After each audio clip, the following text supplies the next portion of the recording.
Do so much for the Chicago Cubs. Swinging a fly ball, well hit left center.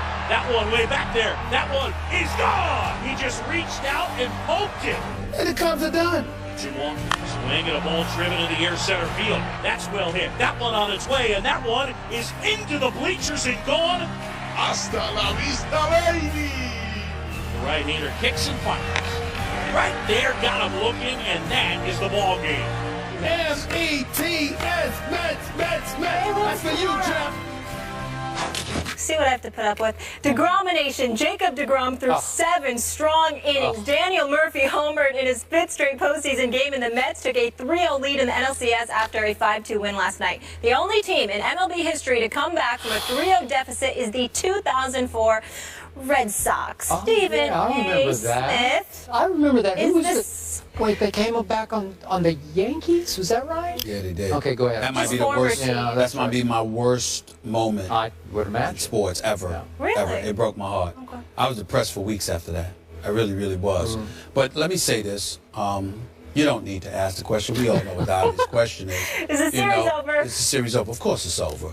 The Cubs are about to get swept. Now, I do understand. I told you this yesterday. Now, I understand that listen, they got a shot against Mats because of the quadruple boys with Mats. Obviously, he's not DeGrom, he's not Syndergaard, he's not Harvey, but he's pretty damn good. I think he can shut it out. I think that the Cubs' last chance was last night. It was windy, it was raining, it was cold. Obviously, they didn't have Arrieta. Well, they didn't have Arrieta pitching for them, even though he got smacked around a little bit by the New York Mets. In the end, you have to concede, Skip Bayless, that the New York Mets just happen to be a very good basketball, football, or baseball team right now. I'm saying basketball, football, baseball. Okay, we covered it all. Here's the deal: pitching wins championships in baseball. In the regular season, you need the hitting. Of course, you needed the hitting last night. It was nice to see David Wright get the double. It was nice to see Cespedes do what he did. Daniel Murphy is playing like a flat-out stud. But that's not why I picked the Mets. I picked the Mets to win this series because I knew that the Cubs coming into this postseason pretty much had Arrieta and nothing else. If this was the best of 3 and he was able to pitch game 1, that would have been maybe different. He was able to, but he didn't. But the bottom line is this. You've got, listen, it's over. I believe it's going to be a sweep. Is it possible the Cubs might win tonight? Sure. But chances are they're going to, no, not at all. Chances are they're going to be demoralized. It's over. Chicago had their nice little run. It was nice to see the fans. They have something to cheer about when it came to the Cubs. Theo Epstein, Joe Madden, you've got a bright future ahead of you if you're a Chicago Cubs fan because of these guys. But the problem that you have is that the Mets are going to be waiting. They don't have an ace. They've got 3 legitimate aces in their rotation, and Mats is a great number 2 or 3. So I'm just looking at, or 4. Yeah. So I'm essentially just looking at it and I'm saying you have no chance whatsoever. It was beautiful to watch. I appreciate you jumping on the parade, putting on your Cubs pom-poms. I love the Cubs. It will come to a screeching halt officially. The Cubs are about to get swept. The New York Mets will be going to the World Series. And I say the Cubs have yet another New York team right where they want it. Oh, really? Down 0-3 with a chance to make history. How could it be better written than this? This is perfect. And yet, I've got to ask you. You don't even believe that. I do believe it because what I got to question you about, Mr. Baseball expert that you suddenly are. Yeah, between Jeff and my dad, I'm good. I'm good. What is completely shameful to me is I've known a whole lot of New York Yankee fans in my time, and all of those self-respecting Yankee fans, there is no way they could even utter the name Mets on national TV. Yeah. They just couldn't even speak it. And you are cheerleading for the Mets. May I answer that for you? Dan, May I answer that for you? Wow. Cool out, Miss Connecticut. With no team. Chill out, relax, wait. Here's the deal.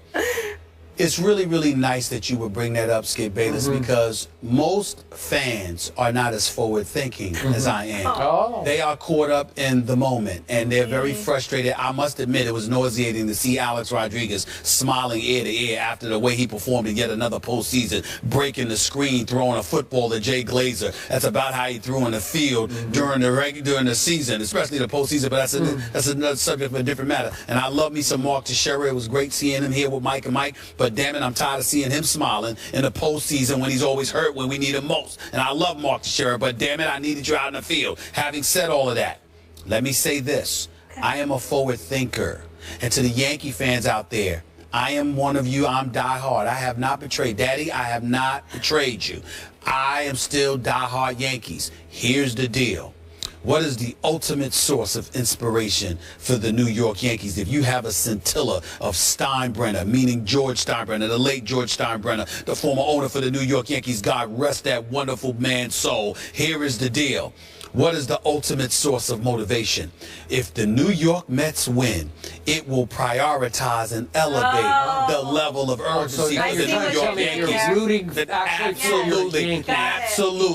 Absolutely. Anybody that knows, you can say whatever you want. You can pretend all you want. You know how I feel about my Yankees. The bottom line is this. We don't have the farm system that the Mets have. Sandy Alderson has done a fabulous job in the whole aftermath of the Bernie Madoff scandal with the Will Ponds. But in the end, the New York Yankees, damn it, I'll admit it publicly. If we got to buy a championship, be my guest. Open the bank book, pay the dollars, get who you need to get so we can stop this travesty of the Mets being the representatives of New York more than the New York Yankees. If that means the Mets having to win the World Series to get that done, I'm all for it. Ain't no shame in my game. Ain't no shame in my game. My man Jeff knows that too. I don't care.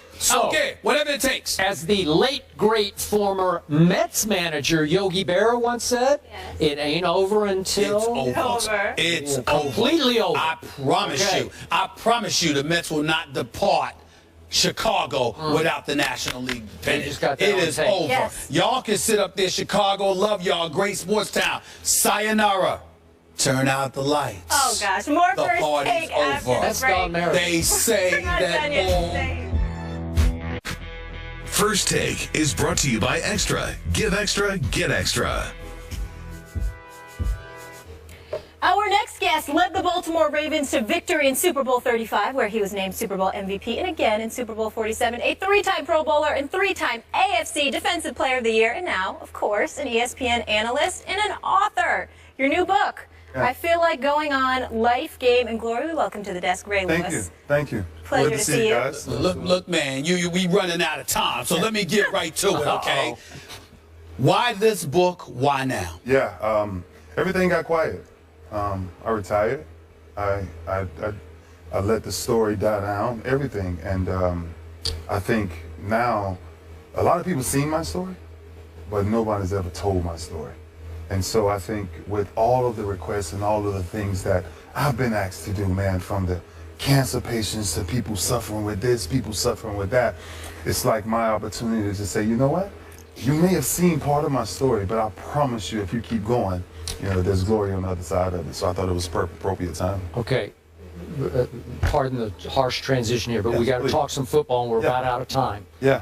Your Baltimore Ravens. Yeah. How much are they missing having a you in that locker room right now? Yeah, it's different. It's different. They have to start all over, right? And you see franchises go through things like this, but they don't have that cornerstone yet, right? And for years they was graced with that, right? It was what we created in Baltimore, what Oz and Newsom did in 1996, and now they have to create that. When you see, you know, the games, it's the offense one week, it's the defense the next week, and then you look for that one person that you say, who is that one person, right? That they go to. Who is it? Yeah. Is it Steve Smith? Is it? Well, you know, Steve is he come from another place, so it's a little bit different because he's a leader of his own, right? He plays the game one way, but it's going to have to be somebody that's going to be looked towards the future, right? What does the future look like for the Baltimore Ravens? So many questions about Peyton Manning right now. I'm wondering whether or not you believe he has an even better opportunity to win than in recent memory because of that defense, and I know how you feel about defenses, or are you noticing a decline of Peyton Manning? Well, listen, you know, everything declines. I think, but when you see the way Denver's defense is playing football right now, you can win a Super Bowl with a quarterback with that type of experience. Because anytime you have that type of experience, if you're Peyton Manning, you don't have to do everything. And I think the way Denver is playing, the turnover ratio right now is incredible with what they're doing. And I think the field position of what they're really doing, Peyton doesn't have to be Peyton, the Superman Peyton no more, right? He just has to get the ball out of his hands and let this play. Could you please tell him that the Dallas Cowboys have minimal to no chance of winning the Super Bowl? Can we get that? Go ahead, go to no chance. Please. Could you tell us? Could you tell him that? It's a tough climb for the Cowboys. It's a real tough climb. Is it over?